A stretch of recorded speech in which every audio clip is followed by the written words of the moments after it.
The live TV, सच सबसे आगे। नमस्कार, आप देख रहे हैं द लाइव टीवी। आपके साथ मैं हूं भुवन शर्मा। दोस्तों, इजराइल की अंतर्राष्ट्रीय घेराबंदी शुरू हो चुकी है। कई बड़े और ताकतवर मुल्क इस लड़ाई में पहले ही फिलिस्तीन के साथ आकर खड़े हो गए थे। वहीं अब इस फहरिस्त में, इस सूची में एक और मुल्क का नाम जुड़ गया है दोस्तों, और वो नाम है चीन, चाइना। बीबीसी की इस खबर को आप पढ़िए। देखिए, लिखा है कि इजराइल और फिलिस्तीनियों में छिड़े खूनी संघर्ष पर सामने आया चीन। खबर सिर्फ इतनी भर नहीं है दोस्तों कि चीन ने फिलिस्तीन को अपना समर्थन दिया है, बल्कि कहें कि उससे भी बड़ी खबर तो यह है कि चीन ने अमेरिका के दोगले चरित्र को भी उजागर कर दिया या सामने रख दिया। एक तरह से अमेरिका को खरी खरी सुनाते हुए चीन ने आड़े हाथों लिया है। इस खबर का ये हिस्सा पढ़िए। देखिए, लिखा है कि चीन ने कहा है कि खुद को मानवाधिकारों का संरक्षक और मुसलमानों का शुभ चिंतक बताने वाले अमेरिका ने इजराइल के साथ टकराव में मारे जा रहे फिलिस्तीनियों से आंखें फेर ली है। फिलिस्तीनियों को किस तरह युद्ध और आपदा की स्थिति में धकेल दिया गया, वो अमेरिका को दिखाई नहीं दे रहा। इतने तीखे शब्द चीन के। जी हाँ, चीन ने कहा कि अमेरिका को सिर्फ चीन के वीगर मुसलमानों की चिंता होती है। फिलिस्तीनी मुसलमानों को लेकर वो खामोश हैं। साफ है कि मुसलमानों को लेकर पश्चिम देशों का क्या रुख है दोस्तों, ये किसी से छिपा नहीं है। हमेशा से ही एक परिपाटी है उनकी, ख़ास तौर पर अमेरिका और ब्रिटेन की। इसमें जर्मन को भी आप इंक्लूड कर लीजिए। ये वो मुल्क हैं जिन्होंने इजराइल की स्थापना में बड़ा अहम रोल निभाया था। ये आज भी अपनी सहानुभूति इजराइल के साथ रखते हैं, लेकिन ये भूल गए कि जिस देश का ये लोग समर्थन कर रहे हैं वो पश्चिम हिस्से में नहीं आता मुल्क दुनिया के, बल्कि वो मिडिल ईस्ट में आता है। और मिडिल ईस्ट के लगभग सारे देश इस वक्त फ़िलिस्तीन के साथ खड़े हैं। और मिडिल ईस्ट से बाहर के देश, फिर चाहे वो रशिया या फिर एशियाई देशों के ताकतवर मुल्कों में शुमार चीन क्यों ना हो, इजराइल के खिलाफ आज एक साथ आ गए। और चीन ने एक कदम आगे बढ़कर विश्व बिरादरी में अमेरिका की पोल खोलने का भी काम किया। मुसलमानों को लेकर उसकी नफरती सोच और मुसलमानों के खिलाफ वो किस हद तक जा सकता है, ये हम आपको बताते हैं। चीन ने क्या कहा, उससे पहले थोड़ा सा आपके सामने एक भूमिका रख देना चाहता हूँ। इसे आप कुछ इस तरह से समझिए कि इजराइल फिलिस्तीनी संघर्ष को रोकने के लिए संयुक्त राष्ट्र सुरक्षा परिषद की जो बैठक 14 मई को होनी थी, उसे अमेरिका ने अड़चन डालकर 16 मई तक के लिए टाल दिया। ऐसी स्थिति में जब तनाव पहले से ही बहुत ज़्यादा है, अमेरिका ने ऐसा क्यों किया?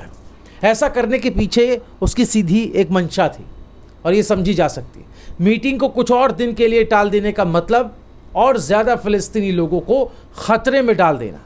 वहीं इस बारे में चीन ने क्या कहा है दोस्तों, आइए मैं आपको बताता हूँ। चीन के विदेश मंत्रालय की प्रवक्ता हैं हुआ चनयिंग। उन्होंने कहा कि चीन इजराइल फिलिस्तीनी संघर्ष की गंभीरता को समझता है। उन्होंने कहा कि हम स्थिति पर नज़र बनाए हुए हैं और लगातार बढ़ते तनाव को लेकर हम चिंतित हैं। हम मध्यस्थता की तमाम कोशिशें कर रहे हैं।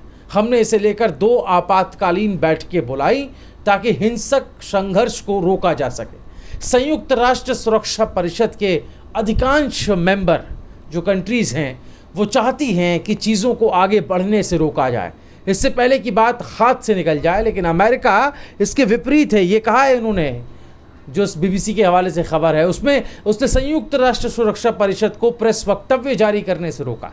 यानी अमेरिका एक बार फिर अंतर्राष्ट्रीय समुदाय की भावना के खिलाफ खड़ा हो गया। अमेरिका ऐसा क्यों कर रहा है, इस सवाल का जवाब चीन ने कहा कि हम भी जानना चाहते हैं और शायद अमेरिका ही इसका सही जवाब दे सकता है।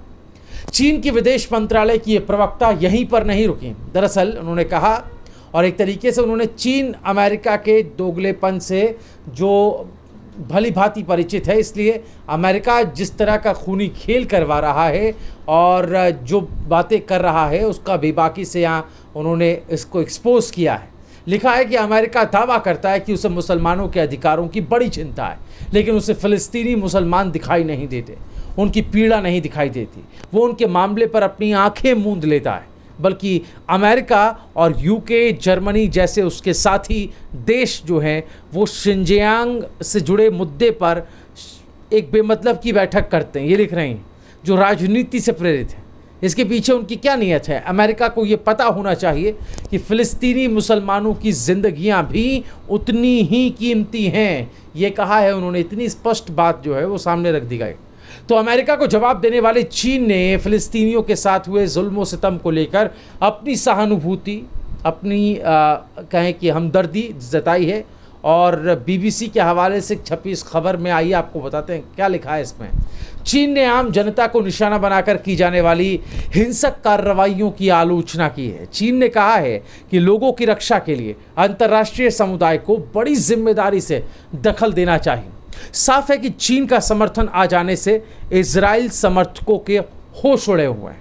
वैसे इजराइल की हालत तो उसके अंदर से ज़्यादा ख़राब दिखती है। हम आपको पहले ही वीडियो में बता चुके हैं, इससे पहले जो हमने वीडियोस आपके लिए बनाई हैं उसमें कि कैसे वहाँ पर एक गृह युद्ध के हालात हो गए हैं। सड़कों पर मारकाट मची हुई है, लूटपाट, हिंसा की तस्वीरें लगातार सोशल मीडिया पर हम देख रहे हैं। उधर इन सब के बीच दोस्तों, इजराइल में रहकर विरोध करने वाले लोगों की आवाज़ दबाने के लिए इजराइल किस हद पर उतर आया, किस लेवल तक चला गया, इसका जीता जागता उदाहरण मैं आपको देता हूँ। ये तस्वीर आप देखिए, ये हैं एक्ट्रेस मैसा अब्द इलाहदी, ये फ़िलिस्तीनी एक्ट्रेस हैं।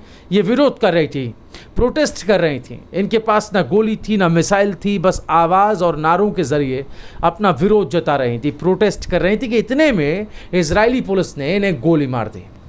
अब आप अंदाज़ा लगाइए कि भीतर के हालात कितने ख़तरनाक हो गए हैं दोस्तों। बाहर से तो घेराबंदी हो ही रही है और अब मुल्क के भीतर हो रही हिंसक घटनाएं और अराजक माहौल इजराइल के सामने एक बड़ी सिरदर्दी बन गया, एक चुनौती बन गया है। वैसे एक्ट्रेस मैसा अब्द इलाहदी अकेली नहीं है, ऐसे कई सितारे हैं जो हॉलीवुड से ताल्लुक़ रखते हैं या फिर अंतर्राष्ट्रीय स्तर पर जो लोग मानवाधिकार कार्यकर्ताओं के तौर पर जाने जाते हैं, वो सब भी इजराइल के अत्याचार के ख़िलाफ़ आवाज़ बुलंद कर रहे हैं।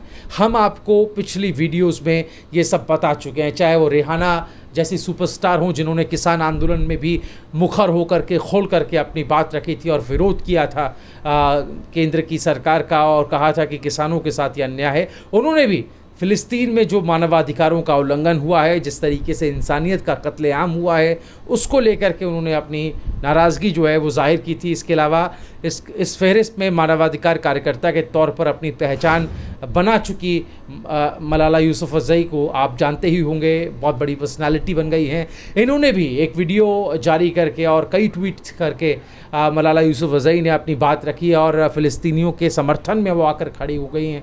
बताया कि किस तरीके से वहाँ पर बच्चों के साथ जो हो रहा है उससे अभी के लिए ही नहीं बल्कि आने वाली जो पीढ़ी है, आने वाला जो भविष्य और बच्चों की जो अपब्रिंगिंग है उस पर भी दोस्तों इसका सीधा असर पड़ेगा, ये मलाला यूसुफ़ज़ई लिखती हैं। तो एक इंसानियत के नाते लोग जो हैं अब इकट्ठा हो रहे हैं। लोग ही इकट्ठा नहीं हो रहे हैं बल्कि अब मुल्क, देश सब इकट्ठा हो रहे हैं।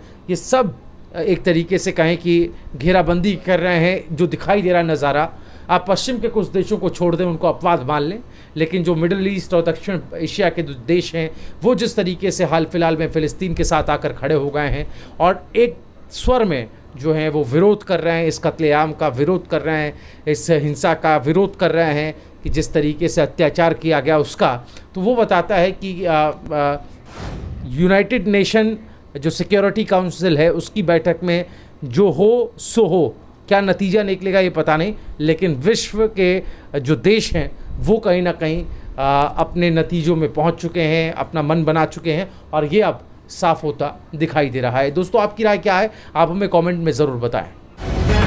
द लाइव टीवी, सच सबसे आगे।